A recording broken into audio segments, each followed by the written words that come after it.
তুমি কবে বিরিয়ানি বানিয়ে আমাদের দেখাবে, তো সেটা নিয়ে আজকে ব্লগটা করছে। বিরিয়ানি রাইসটা ভালো করে ধুয়ে নিতে হবে। আমার শুধু একটা জিনিস খুব টেনশন হচ্ছে যে মশলাপাতিগুলো সব ঠিকঠাক দিয়েছি তো। দেখো হ্যাঁ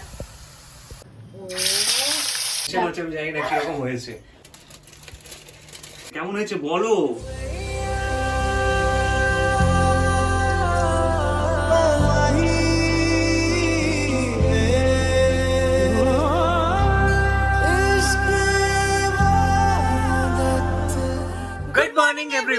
welcome back to Rudrajit Pramita blogs. তোমরা অনেক দিন ধরে বলছিলে যে এতদিন ধরে দিদির রান্না দেখেছি, কিন্তু দাদার হাতের বিরিয়ানিটা দেখতে চাই। মানে তুমি কবে বিরিয়ানি বানাবে, তুমি কবে বিরিয়ানি বানিয়ে আমাদের দেখাবে, তো সেটা নিয়ে আজকে ব্লগটা করছি। আজকে যেহেতু রবিবার, তো সানডের দিন নরমালি আমরা রান্না বান্নার যে ব্লগগুলো সেটা রবিবারই পাচ্ছি, কারণ সত্যি এইসব নানা রকম খাবার খেতে, মানে মাংস হোক, মাছ হোক, ইলিশ মাছ হোক বা বিরিয়ানি হোক, এগুলো আমাদের রবিবারই বেশি ইচ্ছে করে, বা লুচি ইচ্ছে করে। আর নরমালি রোববার দিন একটু ছুটির দিন থাকে, কাজকর্মটা একটু অফ থাকে, তো সেই জন্য রান্না বান্না করাটাও একটু সুবিধা হয়, মানে চাপটা কম থাকে। আমার সঙ্গে থাকো একদম শেষ অবধি। তাহলে বানিয়ে ফেলি আমরা কি একটা সুস্বাদু চিকেন বিরিয়ানি। সো এই সবকিছু উপকরণ নিয়ে কিচেনে চলে এসেছি। আর আজকে একটু টেনশনই হচ্ছে। প্রথম দিন যখন মাছ রান্না করছিল তখন ওর প্রেশারটা আমি এখন ফিল করতে পারছি, বাট ঠিক আছে, ও আমার আজকে সাথে আছে এবং যা যা জিনিসপত্র সবকিছু রেডি করা আছে, তো তোমাদের দেখিয়ে দিচ্ছি চটপট। এই যে এখানে এই যে চিকেন রেডি হয়ে গেছে, ম্যারিনেট করব। চিকেনে সব ধোয়াধুয়ি করে আমি রেডি করে রেখেছি। এখানে হচ্ছে আমাদের বিরিয়ানি রাইস, আর তার সঙ্গে হচ্ছে এই যে পেঁয়াজ কুচি করে রেখেছি, ভাজার জন্য কাজে লাগবে। এই তো ম্যাম, একদম ভাজার জন্য লাগবে। আর এই যে লেবু আর সালাডের জন্য, কারণ বিরিয়ানি সালাড ছাড়া তো জমে না। তার সঙ্গে শসা ওখানে আছে, শসা, পেঁয়াজ, লঙ্কা আর একটু ভিনেগার দিয়ে আর একটু নুন দিয়ে ছড়িয়ে দিলে। রান্নার আগে এত খিদে পাচ্ছি, ব্যাস হয়েছে। বেসিক্যালি আমাদের কলকাতার বিরিয়ানি যেটা হয়, আলু আর ডিম ছাড়া বিরিয়ানি অসম্পূর্ণ। তো এই হচ্ছে আলু, আর তার সঙ্গে এখানে যা যা দেখছো সবকিছু রেডি করে রেখেছি। তার মধ্যে এই যে লঙ্কা গুঁড়ো আছে, এখানে তোমার জয়িত্রী ফল আছে, তার সঙ্গে লবঙ্গ আছে, আর এই যে দারচিনি, নুন, হলুদ, তেজপাতা, আর এখানে হচ্ছে এলাচ, ছোট এলাচ আছে, বড় এলাচ আছে, আর এখানে জাফরান আছে, বিরিয়ানি মশলা আছে, তার সঙ্গে এখানে গরম মশলা আছে, আর ওই কয়েকটা জিনিস যেগুলো ছাড়া বিরিয়ানি হবে না। এই যে গোলাপ জল আছে, আর তার সঙ্গে এখানে কেওড়া জল আছে, আর যেটা হচ্ছে মিঠা আতর। এই সবকিছু ছাড়া বিরিয়ানি একদমই করা যায় না। আর এই যে আদা রসুন পেস্ট করা আছে, সবকিছু রেডি করে রেখেছি। চিকেনের ম্যারিনেশনের আগে এই যে জল ঝরানো যে টক দইটা, সেই টক দইটা মোটামুটি 3 চামচের মতো বড় চামচে দিচ্ছি। 1 চামচ, 2 চামচ, আর ফাইনালি 3 চামচ। এবার যেটা পেস্ট করে রেখেছিলাম আদা রসুন, সেটা দিয়ে দিচ্ছি, আর এটাও 1 চামচ। কাশ্মীরি গুঁড়ো লঙ্কা দিচ্ছি 1 চামচ। সুন্দর একটা রং করবে এটা। গোলমরিচ গুঁড়ো এটার 1 চামচ দিচ্ছি। হ্যাঁ 1 চামচ মতো। বিরিয়ানি মশলা দিচ্ছি এই যে 1/2 চামচের মতো। গরম মশলা দিচ্ছি 1/2 চামচ। 2 চামচ নুন দিচ্ছি।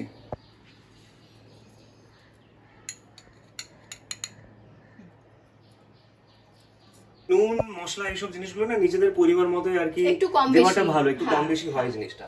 তো এরপর সবকিছুই দিয়ে দিয়েছি মোটামুটি। এবার ম্যারিনেটটা করে নিচ্ছি।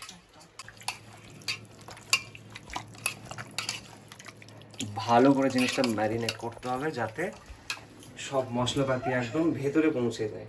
আর তারপর এটাকে 1.5 থেকে 2 ঘন্টা রেখে দিতে হবে, কারণ ম্যারিনেট 1.5 ঘন্টা রাখলে হবে। মানে 2 ঘন্টা যদি অনেক সময় ম্যারিনেট করার পর 1.5 থেকে 2 ঘন্টা খুব দরকার হয়, খুব ভালো, যাতে জমে যায়, পুরো বিষয়টা ভালো করে জমে যায়। চিকেন খেতে খুব টেস্টি লাগে, ভীষণ ভালো লাগে। আমার শুধু একটা জিনিস খুব টেনশন হচ্ছে যে মশলাপাতিগুলো সব ঠিকঠাক দিয়েছি তো, কারণ ব্লগ করার সময় প্রথমবার করছি, তো ব্লগ করতে করতে রান্না করছি, তো মশলাপাতিগুলো ঠিকঠাক দিয়েছি কিনা সেটা বুঝতে পারছি না। এটা কিন্তু সত্যি গো, জানো তো, যখন আমরা নরমালি রান্না করি টেনশন হয়নি যখন প্রথম মাছ রান্নাটা করেছিলাম? প্রচুর, আমার প্রত্যেকটা রান্নাতে বারবারই হয় না যে মশলাগুলো ঠিক দিচ্ছি কিনা। ভীষণ, আমি কতবার বলি যে জানি না কি হলো, নুনটা নিয়ে চিন্তা হচ্ছে, বেশি হয়ে গেলে খেতে বাজে লাগবে, ভাল লাগবে না আর খেতে। কালারটা কি সুন্দর বেরিয়েছে না? হ্যাঁ, এটা নরমালি চিকেন যখন হয় না তখন এরকম কালার হয় না, এটাই বিরিয়ানির চিকেনের ক্ষেত্রেই না এর অদ্ভুত একটা দেখো কালার হয়, হালকা হালকা অরেঞ্জ মতন। আমার মনে হচ্ছে পরিমাণগুলো ঠিক আছে, রংটা সুন্দর বেরিয়েছে। আরে হাতের জাদু বলে একটা ব্যাপার আছে না, ওই দেখো চারদিকে ও হবে একটু লাগছে। রান্না করবে, জামা কাপড়ে কিছু লাগবে না, হাতে কিছু লাগবে না, হবে রান্না। মোটামুটি আমার ভালো করে ভালোভাবে মাখানো হয়ে গেছে, ম্যারিনেশনটা হয়ে গেছে। এটা চাপা দেওয়া হলো, আমি চাপা দিলাম। এবার এটা 1.5 ঘন্টা মতো রেখে দিচ্ছি। বিরিয়ানি রাইসটা ভালো করে ধুয়ে নিতে হবে, 2-3 বার ধুয়ে নিচ্ছি। ধুয়ে নিয়ে তারপর এটাও 30 মিনিটের জন্য রেখে দেবো। তো চলো তাহলে ধুয়ে নিই আগে। এই যে আমার চালটা ধোয়া হয়ে গেছে। এবার এই অবস্থাতে আমি 30 মিনিট মোটামুটি এটা রেখে দিচ্ছি। চালটা ভিজছে আর এই হাঁড়িতে আমি মশলাগুলো এরপর দিয়ে দিই, কারণ ভাত রান্না করার জন্য মশলাগুলো খুব দরকার। হ্যাঁ, এটা নরমাল ভাত তো নয় আমাদের, তো তার জন্য অনেক কিছু দিতে হবে। Biryani tasty rice. তুমি আমাকে তেজপাতা একটা দাও। হ্যাঁ, এই আমি একটা তেজপাতা দিলাম। এরপর দুটো এই যে দারচিনি, এই দুখানা দারচিনি দিচ্ছি। জয়িত্রী ফল তো এই পুরোটা দিচ্ছি না, এটা থেকে আমি এই যে এই একটা কুচি অংশ দিয়ে দিলাম। এই যে গোলমরিচ, এই গোলমরিচ মোটামুটি 5-6টার মতো দিচ্ছি।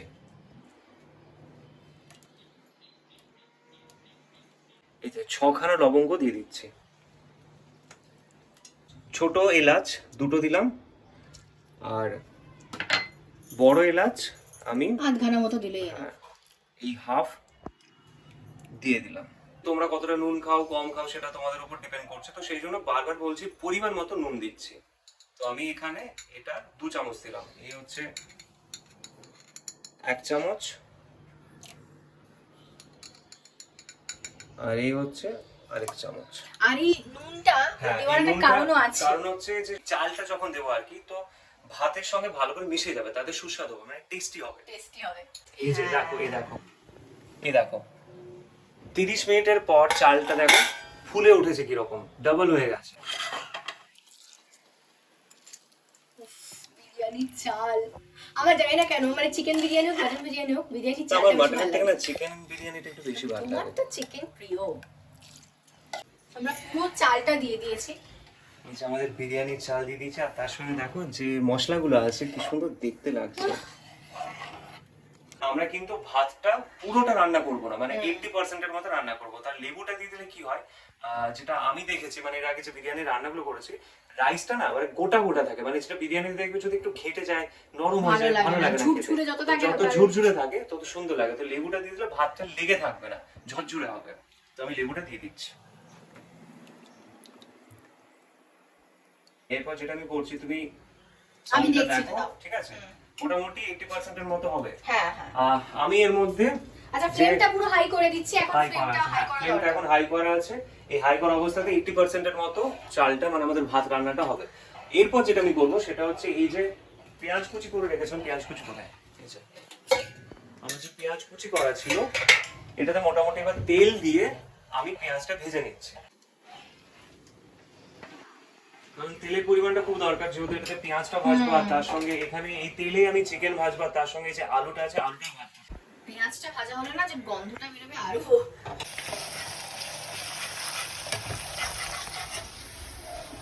পেঁয়াজ ভাজা চলছে এদিকে, আর এদিকে ভাত রান্না হচ্ছে।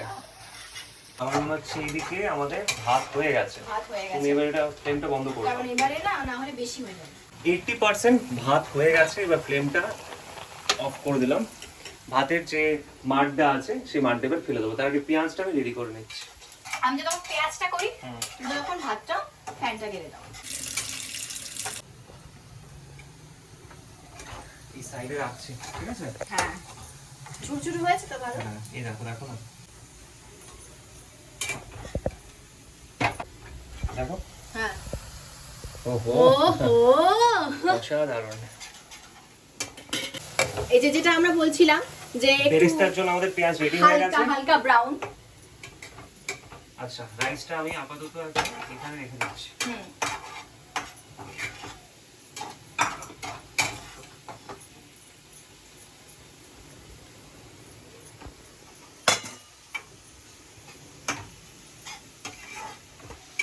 অসাধারণ গন্ধটা বেরোচ্ছে, কি যে ভালো লাগছে না। জাস্ট কয়েকটা দেখো একটু একটু বেগুনি বেগুনি আছে, আর একটু নাড়লে হয়ে যাবে। আর বেশি এই পেঁয়াজগুলো তুলে রেখে দিচ্ছি। পরের জন্য যেটা আমাদের স্পেশাল বিরিয়ানির আলু। আলুটা মেখে রেখেছো? না, মাখো আলু, মাখবো এবার। নুন দিচ্ছি আলুটাতে, এই এতটা মতো নুন দিচ্ছি, আর একটু হলুদ দিয়ে দাও। অল্প একটু হলুদ দেবো। এখানে ফুড কালারও ইউজ করতে পারো তোমরা, তাই তো? বলো।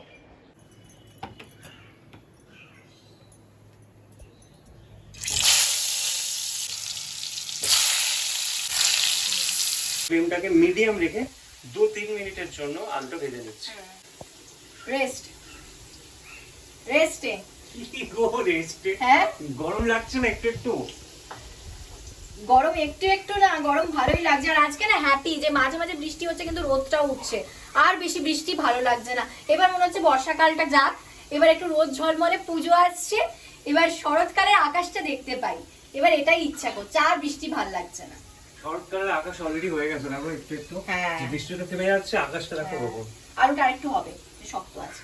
বিরিয়ানিতে আলু যদি ঠিকঠাক সেদ্ধ না হয় তাহলে না খাওয়ার মনটা সময় মুডটা কিরকম একটা সত্যি মুড অফ হয়ে যায়। মানে বিরিয়ানি খেতে খেতে যদি শক্ত শক্ত আলু পাই তাহলে না ভালো লাগে না। তার জন্য এটা কিন্তু অনেকবার হয়, অনেক জায়গাতে এটা হয়েছে, কিন্তু আলু শক্ত হওয়াটা দরকার। আমাদের আলু ভাজা মোটামুটি কমপ্লিট হয়ে গেছে, এবার আমি ফ্লেমটা অফ করছি আর আলুটা তুলে নিচ্ছি।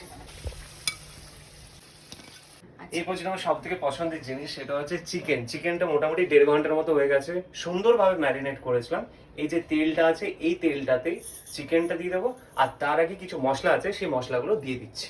বড় একটা তেজপাতা দিলাম, আর তার সঙ্গে গোলমরিচ ওই 6টা 7টা 8টার মতো যা আছে এখানে, ওই 7-8টা ঠিক আছে, তার বেশি দরকার নেই। দারচিনি 2 থেকে 3টে, দুটো দিতে পারো। দিলাম। হ্যাঁ, এই যে জয়িত্রী ফলটা আছে এটা একটু বেশি করে দিচ্ছি, এই যে এই অংশ দিলাম, আর তার সঙ্গে এটাও একটু দিয়ে দিলাম। এই যে এলাচ আছে এটা আমি একটু চিড়ে দিয়েছি, এই চেরা এলাচ একটা, আরেকটা চেরা এলাচ, এই দুটো এলাচ দিয়ে দিলাম। এই যে বড় এলাচ এটা হাফ মতো দিয়ে দিলাম। এবার ম্যারিনেট করা চিকেনটা দিয়ে দিচ্ছি। এই যে আমার প্রিয় জিনিস, দেখো কি সুন্দর ম্যারিনেট হয়ে গেছে না? দিদি দিয়ে দাও।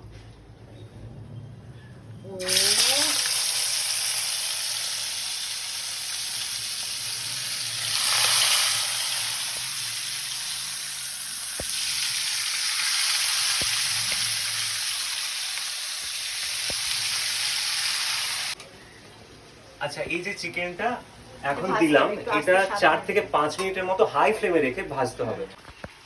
বিরিয়ানির অ্যাকচুয়ালি প্রিপারেশন হচ্ছে, এটা হচ্ছে মেইন জিনিস। মানে রাইসটা তো হয়ে গেছে, ভাতটা তাড়াতাড়ি হয়ে যায়, ভাতটা বেশিক্ষণ টাইম লাগে না, কিন্তু এই চিকেনটাই খুব ইম্পর্টেন্ট একটা ব্যাপার। কারণ বিরিয়ানিতে এই যে মশলাটা রেডি হবে প্লাস তার সঙ্গে যে চিকেনটা হবে, তো সুস্বাদু না হলে পুরো বিরিয়ানি হয়ে যায়, মানে খেতেই ভালো লাগবে, পুরো অন্যরকম হয় খেতে। চিকেনটাকে 3-4 মিনিটের মতো ভালো করে ভেজে নিয়েছি। এবার একটু একটু হালকা হালকা চিকেনটা অল্প অল্প ভাজা ভাজা হয়েছে, এর মধ্যে আলুগুলো দিয়ে দিই।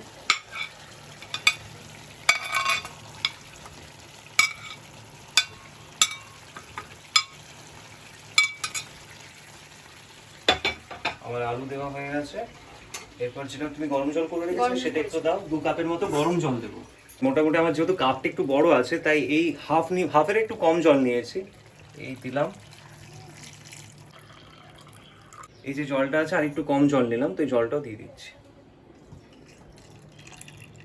এই সময় কিন্তু ফ্লেমটা পুরো মানে হাই ফ্লেম রেখেছি, মিডিয়াম ফ্লেম কিন্তু নেই। এই যে আমার যে গোলাপ জল আর যে কেওড়ার জল আছে এটা আমি 1 চামচ করে দেবো। এই যে ছোট চামচ, এই ছোট চামচে এই 1 চামচের মতো দিয়ে দিলাম।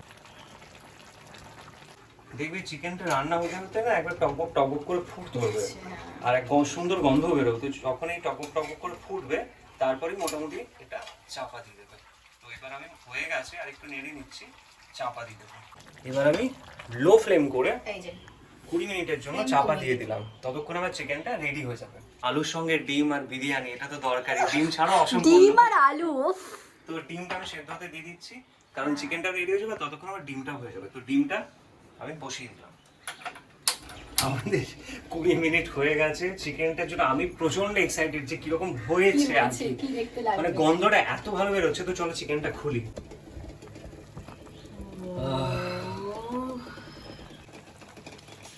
এই দেখো চিকেন যতটা বিরিয়ানি এখানে চিকেন কুক হওয়ার দরকার পুরো হয়ে গেছে। বিরিয়ানি চিকেন আমাদের রেডি হয়ে গেছে। চিকেন আর আলুটাকে আমি আলাদা আলাদা করে তুলে রাখছি, তুলে রেখে তারপর যে গ্রেভিটা আছে সেই গ্রেভিটাও কিভাবে কি করব সেটাও তোমাদের দেখাচ্ছি।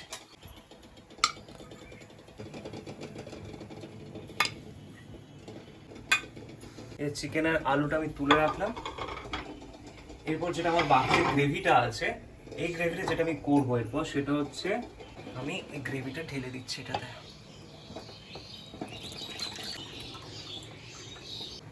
তেলটা আমি ওপর থেকে তুলে নিচ্ছি। এই যে দেখো গ্রেভিটা থেকে যতটা সম্ভব তেল আমি বের করে নিচ্ছি। এই তেলটার কাজ আছে যখন বিরিয়ানিটা রেডি করবো তখনই তোমরা দেখতে পাবে। তো গ্রেভিটা আমি হাঁড়ির নিচে ভালো করে দিয়ে দিচ্ছি।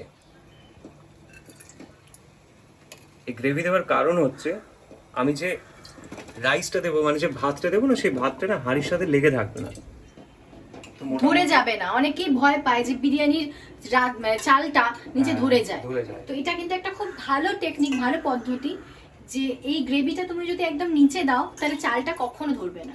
বিরিয়ানি ভাতের জন্য যেটা মেন দরকার ছিল সেটা হচ্ছে এই যে ঝরঝরে রাইসটা। আমরা কিন্তু পুরো ভাতটা দেবো না, এটাতে এখন কিছুটা ভাত দিচ্ছি, এরপর চিকেন দেব, তারপর বাকি পোর্শনটা, মানে এটা 3টে লেয়ার হবে বেসিক্যালি। এটা হচ্ছে ফার্স্ট লেয়ার, প্রথম ধাপ। তো এটা আমার দেওয়া হয়ে গেছে। এরপর আমার যে চিকেনটা আছে সেই চিকেনটা আমি দিয়ে দিচ্ছি। একটা দিলাম, আর একটা লেগ পিস দিয়ে দিলাম, আর এর ওপর আলু,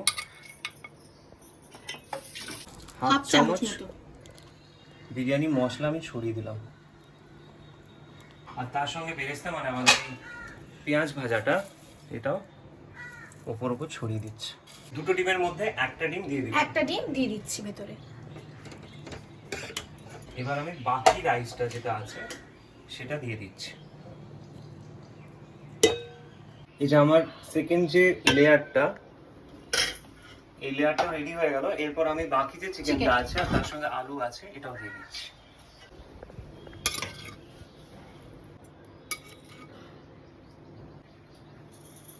চিকেন আলু দেওয়া হয়ে গেল। এবার যে বাকি একটা ডিম আছে সেই ডিমটাও দিয়ে দিচ্ছি, আর তার সঙ্গে যেরকম বিরিয়ানি মশলা তখন দিয়েছিলাম বিরিয়ানি মশলাটা অল্প করে দিয়ে দিচ্ছি। অল্প করে বিরিয়ানি মশলা ছড়িয়ে দিলাম, আর তার সঙ্গে উপরে আরেকটু বেরেস্তা ছড়িয়ে দিলাম। ফাইনাল লেয়ার মানে লাস্ট লেয়ার যেটা, সেটা আরেকটা ধাপ রাইস, আর যে ভাতটা আছে সেই ভাতটা দিয়ে দিলাম। এই অল্প করে বেরেস্তা দিয়ে দিলাম। 4 চামচ দুধ দিয়েছি, আর তার সঙ্গে আমরা জাফরানটা মিশিয়ে রেখেছিলাম। তো এটার মধ্যে আমি একটু কেওড়ার জল, গোলাপ জল, এগুলো মেশাতে হবে, গোলাপ জল হয়নি করা, আর যেটা সবথেকে ইম্পর্টেন্ট মিঠা আতর, গোলাপ জল দিয়ে দিলাম। কেওড়ার জল পরিমাণ মতো, মানে 1 চামচ পুরোটা দিচ্ছি না, একটু কম দিলাম যদি চামচটা আমার বড় আছে। মিঠা আতর আমি 1 ফোঁটা, আর ব্যাস 2 থেকে 3 ফোঁটা মতো দিলাম। এটা বন্ধ করা হবে।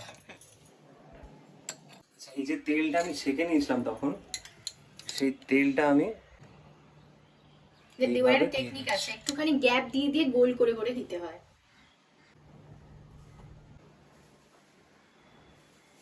এই যে এটা রেডি করেছি, এটা দেওয়ারও একটা প্রসেস আছে, সেটা হচ্ছে এরকম ভাবে লম্বা লম্বা দেবো, এই লম্বা, আর ঠিক এরকম ভাবে ক্রস করে দেবো। তাতে কি হবে, আমাদের যে বিরিয়ানির যে রাইসটা আছে না, সেই রাইসটা কিছু কিছু জায়গা সাদা থাকবে, কিছু কিছু জায়গা এরকম কালার হবে, তো বিরিয়ানিটা দেখতে ভালো লাগবে। এটা হচ্ছে আমাদের অ্যালুমিনিয়াম ফয়েল, কারণ এই যে বিরিয়ানির যে রাইসটা এরপর তৈরি হবে 20 মিনিটের মতো লো ফ্লেমে রেখে আমি রাইসটা কমপ্লিট করবো। বেসিক্যালি যে বিরিয়ানিটা তৈরি হবে, কারণ এটার একটা 20 মিনিট যেটা রাখবো সেটা একদম লো ফ্লেমে রেখে নিয়ে আঁচটা হালকা করে উঠবে। তো তার জন্য এই যে স্টিমটা হবে, কাজে লাগে, এই স্টিমটা খুব সুন্দরভাবে হবে। এটার উপর চাপাটা দিয়ে দিলাম। এরপর আমি যেটা করব সেটা হচ্ছে যে যে তাওয়াটা আছে সেই তাওয়াটা দিয়ে আমি ফ্লেমটা অন করব, একদম লো ফ্লেম করে দিলাম। তাওয়াটা একটু গরম হবে, তারপর বিরিয়ানির হাঁড়িটা আমি চাপিয়ে দিলাম। এরপর 20 মিনিট ওয়েট করব। 20 মিনিট ওয়েট করার পর আমাদের বিরিয়ানি রেডি হয়ে যাবে। ঘড়ির কাঁটা দেখে আমাদের 20 মিনিট হয়ে গেছে, আর বিরিয়ানি মোটামুটি রেডি হয়ে গেছে। খুলি, খুলে দেখি যে কিরকম হয়েছে, তারপর তো কি হয়েছে আমার ব্যাপারটা? টেনশন হচ্ছে, আমি জানি না কিরকম হয়েছে।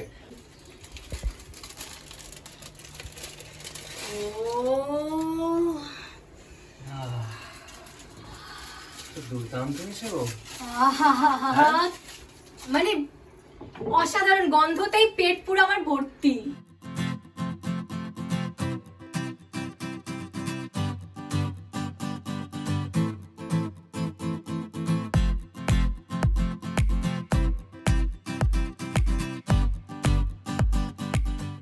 এই হচ্ছে আমাদের আজকে স্পেশাল বিরিয়ানি।